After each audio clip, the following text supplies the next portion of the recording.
할렐루야, 반갑습니다. 한 주간도 잘 지내셨나요? 오늘 예배드리는 이 장소는요, 바로 우리가 예배드렸던 할렐루야 홀입니다. 지금 비어있는 이 예배 장소에서 혼자 영상을 찍고 있는데요. 함께 예배드렸던 그 모습이 이제 눈에 선하게 그려지네요.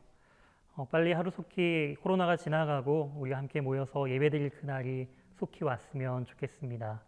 특별히 오늘은 부활주일로 지키고 있는데요. 우리 성도에게 부활은 참으로 중요한 의미를 가지고 있죠. 그렇기 때문에 우리에게 매 주간은 고난주간이고 또한 매 주일은 부활주일임을 기억하면서 오늘 부활의 참된 주인 되신 그 주님의 은혜 가운데 우리가 오늘 예배를 통해 말씀의 충만한 은혜를 누리시는 복된 시간이 되길 주님의 이름으로 소망합니다. 사무엘상 17장 31절에서 40절입니다. 어떤 사람이 다윗이 한 말을 듣고 그것을 사울에게 전하였으므로 사울이 다윗을 부른지라. 다윗이 사울에게 말하되 그로 말미암아 사람이 낙담하지 말 것이라. 주의 종이 가서 저 블레셋 사람과 싸우리이다 하니 사울이 다윗에게 이르되 내가 가서 저 블레셋 사람과 싸울 수 없으리니 너는 소년이요 그는 어려서부터 용사임이니라. 다윗이 사울에게 말하되 주의 종이 아버지의 양을 지킬 때에 사자나 곰이 와서 양떼에서 새끼를 물어가면 내가 따라가서 그것을 치고 그 입에서 새끼를 건져내었고 그것이 일어나 나를 해하고자 하면 내가 그 수염을 잡고 그것을 쳐 죽였나이다. 주의 종이 사자와 곰도 쳤은즉 살아계시는 하나님의 군대를 모욕한 이 할례받지 않은 블레셋 사람이리이까 그가 그 짐승의 하나와 같이 되리이다. 또 다윗이 이르되 여호와께서 나를 사자의 발톱과 곰의 발톱에서 건져내셨은즉 나를 이 블레셋 사람의 손에서도 건져내시리이다. 사울이 다윗에게 이르되 가라 여호와께서 너와 함께 계시기를 원하노라.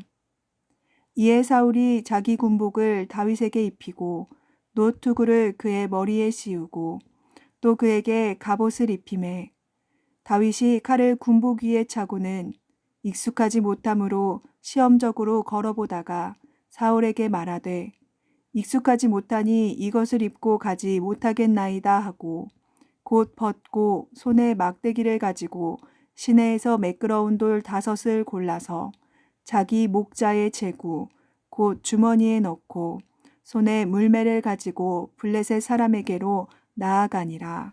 오늘 본문을 중심으로 익숙한 것을 가지고라는 제목으로 하나님의 말씀 증거하도록 하겠습니다.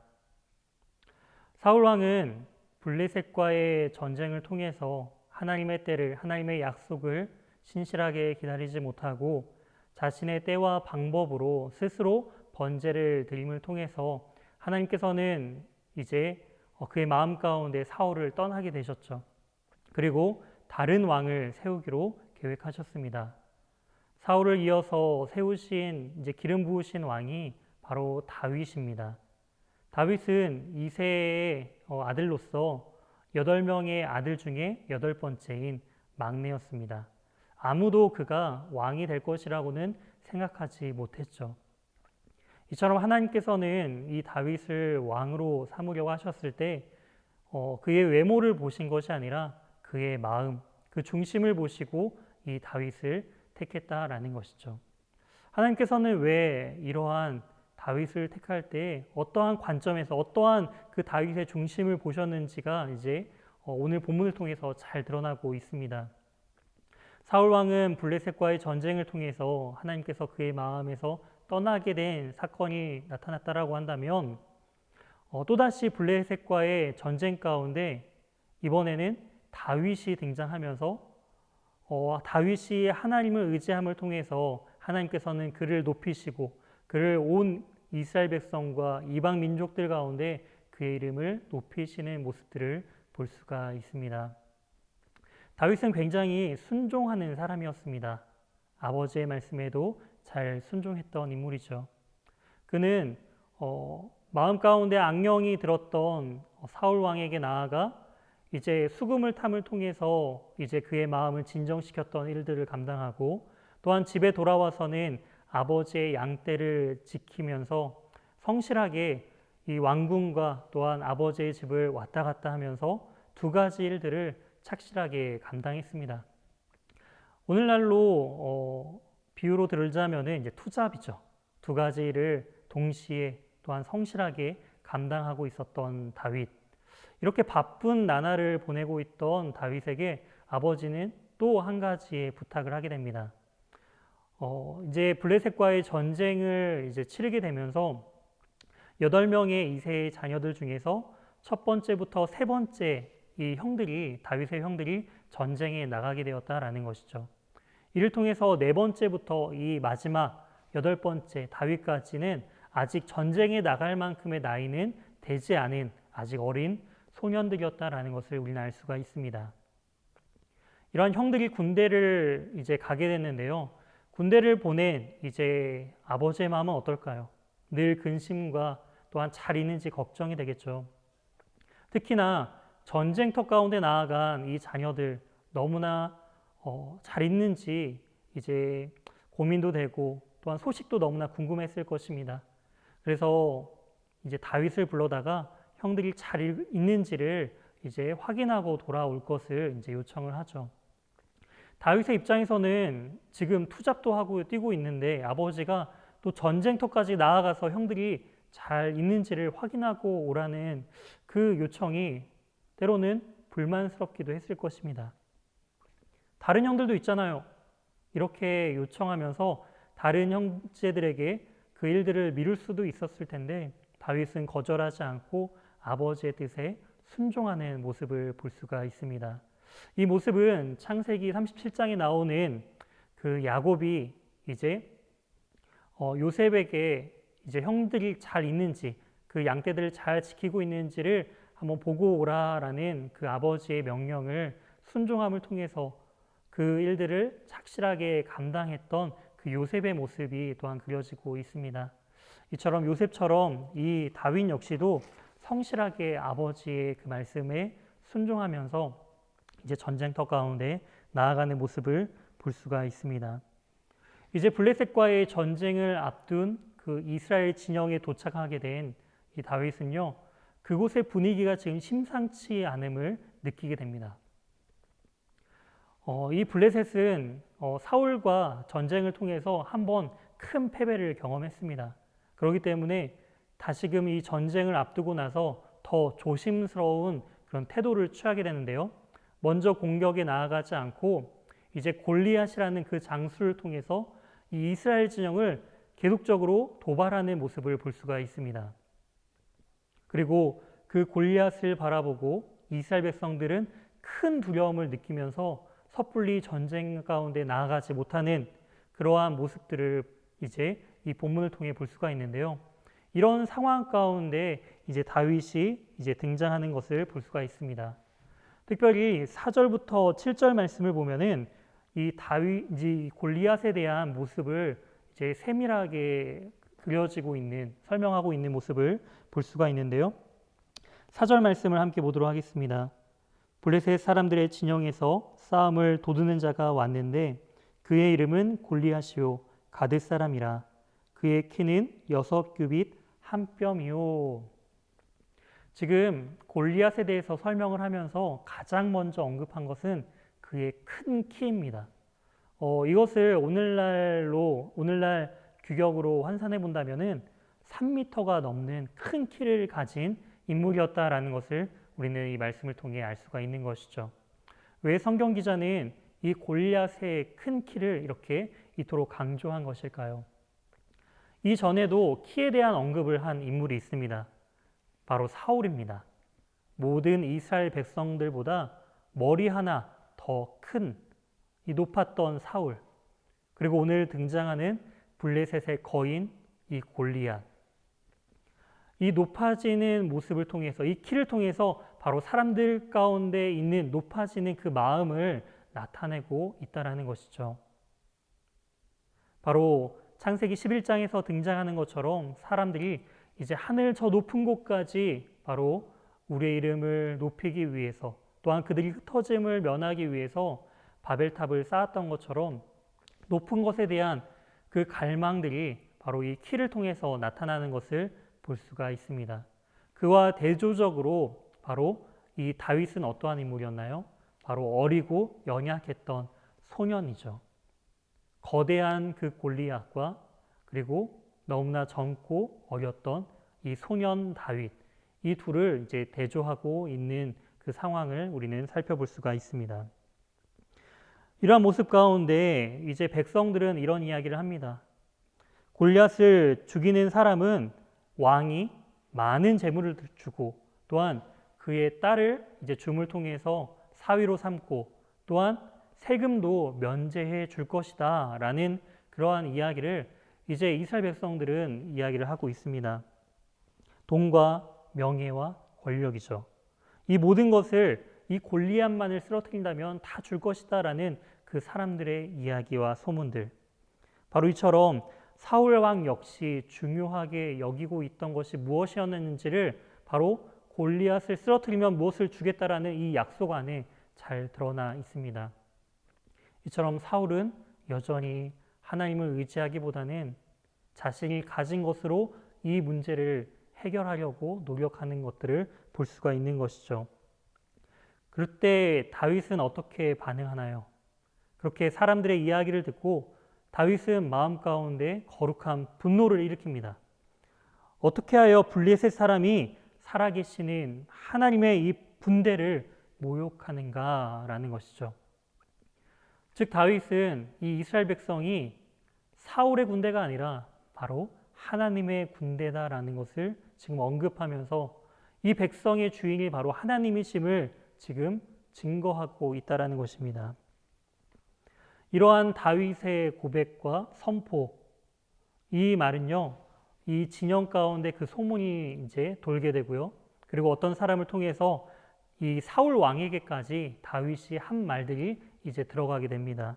그 소식을 들은 사울 왕은 다윗을 부르죠.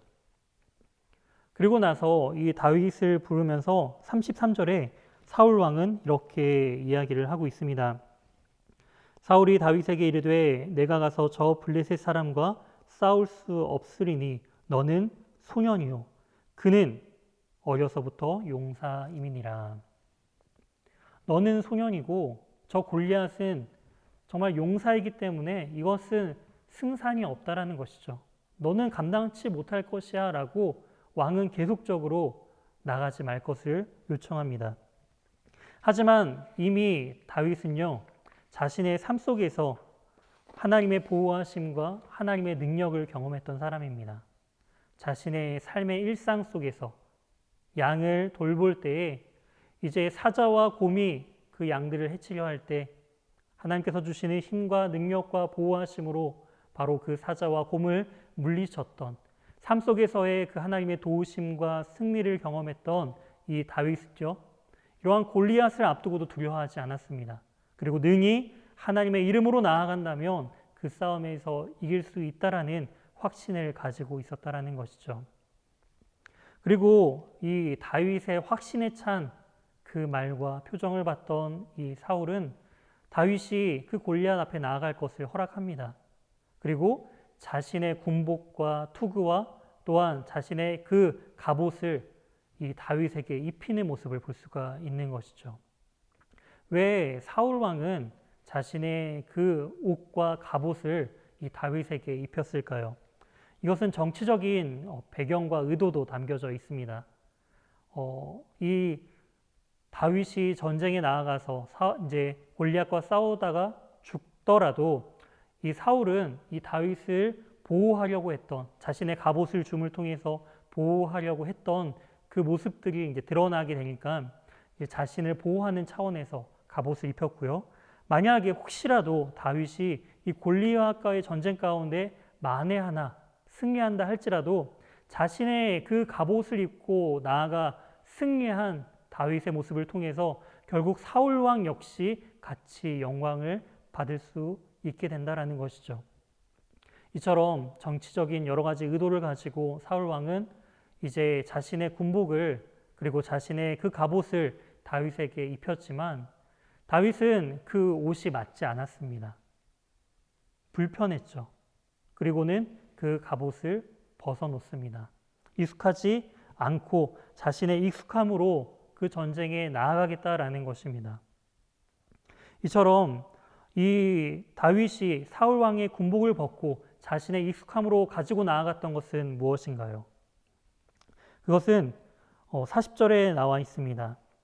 손에 막대기를 가지고 시내에서 매끄러운 돌 5을 골라서 자신의 손에 항상 익숙하게 가지고 있었던 그 막대기와 또한 그 물매를 던졌던 그 돌로 사용할 그 5개의 돌을 가지고 저 큰 골리앗 앞에 지금 나아가고 있는 다윗의 모습을 우리는 볼 수가 있습니다.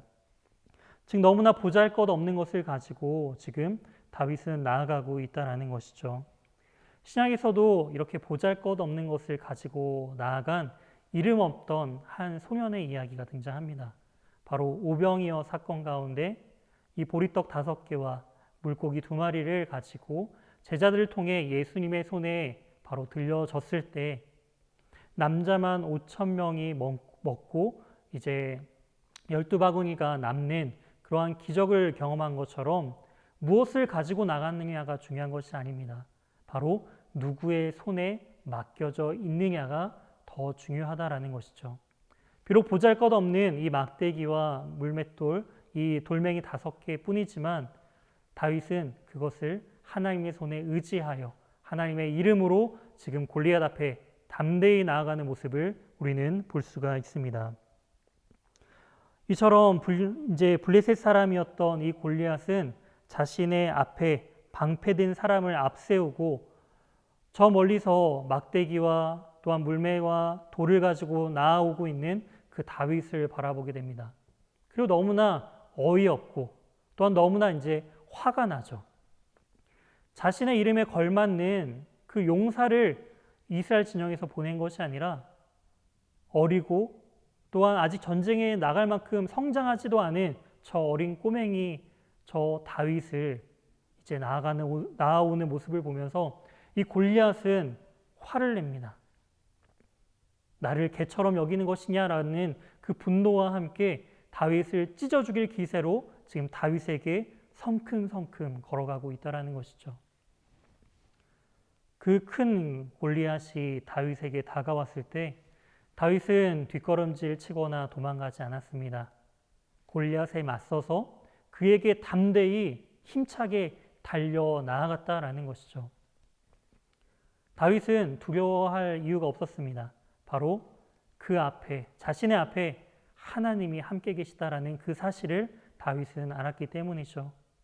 이처럼 우리 마음 가운데에서도 우리는 세상 가운데 나아갈 때 두려움을 벗어내야 할 것입니다. 우리도 삶의 문제 앞에서 이처럼 당당하게 서야 된다라는 것이죠. 이러한 가운데 우리가 잘 알다시피 누가 승리했나요? 바로 다윗이 이겼습니다. 다윗이 던진 그 물매로 그 돌멩이가 그 골리앗의 이마에 박힘을 통해서 바로 이 골리앗을 한순간에 무너뜨리는 모습을 볼 수가 있습니다. 이걸 통해서 골리앗은 왜 패하게 됐을까요? 이 본문을 봤을 때 가장 현실적인 이유는 방패든 사람이 이 다윗이 던진 그 돌멩이를 막지 못했기 때문이죠. 즉 골리앗은 방패든 사람, 저 사람이 더 다윗이 던지는 그 물맷돌을 막을 것이다라는 그 앞에 있는 방패든 자를 의지했다라는 것입니다. 하지만 이 다윗은요, 만군의 그 여호와의 이름을 앞세워서 이 골리앗과 나아갔기 때문에 이 골리앗을 무찌르고 이길 수 있다라는 것입니다. 이 블레셋 사람 이 골리앗은요, 그 블레셋 중에서도 가드라는 지역의 사람이었다라는 것을 또한 성경 기자는 강조하고 있습니다. 블레셋 사람, 이 가드 사람이었던 이 골리앗, 그런데 가드를 제대로 하지 못해서 죽게 된 것이죠. 근데 이 가드, 이 지역의 이름을 이제 계속적으로 이야기하는 이유가 있습니다. 바로 이 가드라는 지역은요, 여호수아 11장 22절을 살펴보게 되면은 이스라엘 백성들이 요단 동편 그 가나안 땅을 정복하면서 정복하지 못했던 세 지역을 소개하고 있습니다. 가사, 가드, 그다음에 아스돗. 바로 이 세 지역은 블레셋 지역입니다. 그 블레셋 지역을 이제 다 점령하지 않고 그 해변가에 있는 그 블레셋의 그 세 지역을 남겨둠을 통해서 결국 그들에게 큰 어려움으로 나중에 돌아오는 것을 볼 수가 있습니다. 이처럼 온전히 점령하지 않고 하나님의 말씀에 온전한 순종으로 나아가지 않았을 때 바로 그 영적인 교만함은 이후에 우리의 삶 가운데 두렵고 떨리는 영적인 두려움으로 다가오게 될 것이다 라는 것이죠. 하나님께서는 이러한 문제를 어떻게 해결하시나요? 하나님께서는 바로 이 다윗이라는 한 사람의 생명을 통해서 그 문제를 해결해 가고 계심을 우리는 볼 수가 있습니다. 하나님께서는 수많은 그 성경의 어려움 가운데 바로 아브라함을 택하셨고, 또한 애굽에 들어갔을 때 애굽에서의 그 어려움 가운데 모세를 태어나게 하셨고, 또한 하나님께서는 이 땅 가운데 독생자 아들 대신 예수 그리스도를 이 땅 가운데 우리에게 보내주심을 통해서 하나님께서는 그 한 생명을 통해서 그 세상의 문제와 그 상황을 바꾸시고 계시는 것들을 우리는 볼 수가 있습니다. 이처럼 하나님께서 쓰시는 사람, 그 사람은 무엇으로 준비하고 있나요? 다윗은 이제 하나님께서 자신을 왕으로 삼으실 것을 기대하면서 자신의 특별함으로 자신을 준비하지 않았습니다. 자신의 일상 속에서 하나님을 의지했던 그 평범했던 하루하루의 삶, 그것으로서 하나님 앞에 나아갔고 준비하였다라는 것이죠. 그리고 하나님께서는 그 성실한, 그 신실했던 다윗의 중심과 마음을 아시고 하나님의 때에 하나님의 방법으로 이 다윗을 들어서 높이시고 사용하셨다라는 것입니다. 사랑하는 청년 여러분, 우리 역시도 다윗처럼 우리의 일상 속에서 하나님의 그 선하심을 기대하고 또한 성실함으로 그 하나님의 때를 기다리면서 준비해야 합니다. 다른 어떠한 특별한 것으로 준비할 것이 아니라 바로 우리의 일상으로서 하나님께 영광 돌리고 하나님께 의지함을 통해서 준비해야 된다라는 것이죠. 하나님은 다윗이 완벽했기 때문에 또한 그를 사용한 것 또한 아닙니다. 오늘 54절 말씀을 또한 같이 살펴보도록 하겠습니다. 17장 54절 말씀입니다. 다윗은 그 블레셋 사람의 머리를 예루살렘으로 가져가고 갑주는 자기 성막에 두니라. 골리앗을 쓰러뜨리고 난 이후의 일입니다. 칼이 없었던 이 다윗은 골리앗의 칼로 그의 머리를 이제 쳐서 자르고 또한 그 머리는 예루살렘으로 보내고 이 골리앗의 갑주를 이제 자신의 장막으로 전리품으로 지금 가져왔다라는 것을 우리는 볼 수가 있습니다. 이것은 창세기 14장의 아브라함의 그 선택과는 굉장히 대조적으로 우리가 볼 수가 있다라는 것이죠. 동방연합군이 이제 공격을 해서 아브라함의 그 조카 롯이 그 소돔 사람들과 함께 포로로 끌려갑니다. 그 소식을 들은 아브라함이 집에서 길리고 훈련된 318명의 용사들을 데리고 담대히 나아가 싸움을 통해서 이제 그들을 다 데리고 다시 무사히 돌아오는 모습을 또한 창세기 14장에서 볼 수가 있는데요.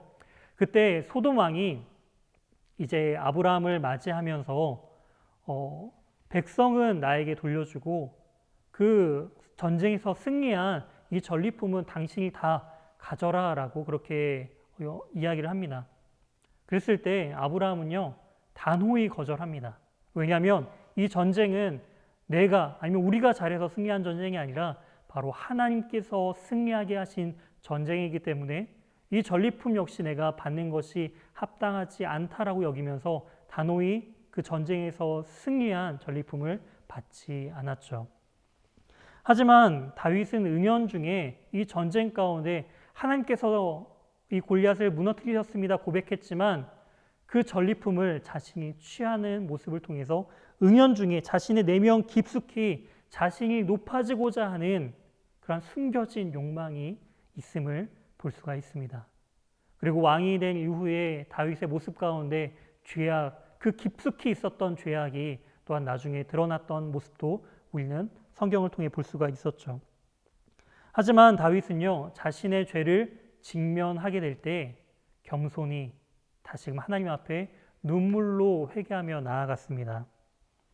즉 주님 앞에서 우리의 죄악됨을 인정하고 겸손하게 다시금 하나님의 은혜를 간구하는 이러한 갈망함이 우리에게도 있어야 한다라는 것이죠. 사랑하는 청년 여러분들은 과연 무엇에 익숙해져 있으신가요? 본문 38절 말씀을 보면은 사울은 자신의 군복을 그리고 자신의 그 갑옷을 다윗에게 입혔습니다. 하지만 다윗은 그 사울이 제시한 군복과 그 갑옷을 거절했죠. 왜냐하면은 사울의 갑옷은 벗겨지게 될 것이다라는 것을 이제 성경은 나타내고 있었기 때문입니다.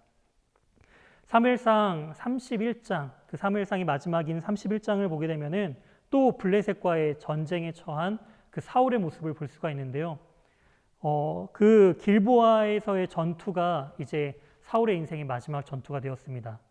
블레셋과의 전쟁에서 패하고 이제 도망가는 도중에 화살을 맞아 이제 곧 있으면은 그 블레셋에게 잡히게 되는 그 절대절명의 순간 사울은 끝까지 하나님을 의지하지 않고 또한 자신의 방법으로 자신의 생을 마감하게 됩니다. 그래서 이제 블레셋 사람의 이제 손에 이제 그 죽은 그 사울의 시체를 이제 바라보게 된 블레셋 사람들은 이제 사울의 갑옷을 또한 벗기는 모습을 볼 수가 있는 것이죠. 이처럼 우리는 벗겨질 세상의 영광의 갑옷을 입는 존재가 아닙니다. 우리가 입어야 할 갑옷은 무엇일까요?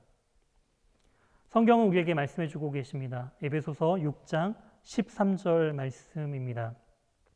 그러므로 하나님의 전신갑주를 취하라. 이는 악한 날에 너희가 능히 대적하고 모든 일을 행한 후에 서기 위함이라. 아멘. 그렇습니다.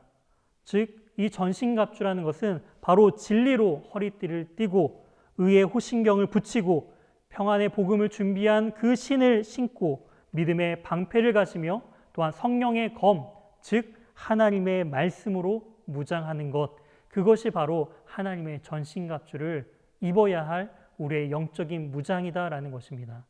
세상의 영광의 갑옷을 우리가 취하기를 원하는 삶이 아니라 바로 하나님의 그 전신갑주를 우리가 입고 그것을 가지고 우리는 훈련해야 합니다. 어떻게요? 익숙해지도록 말이죠.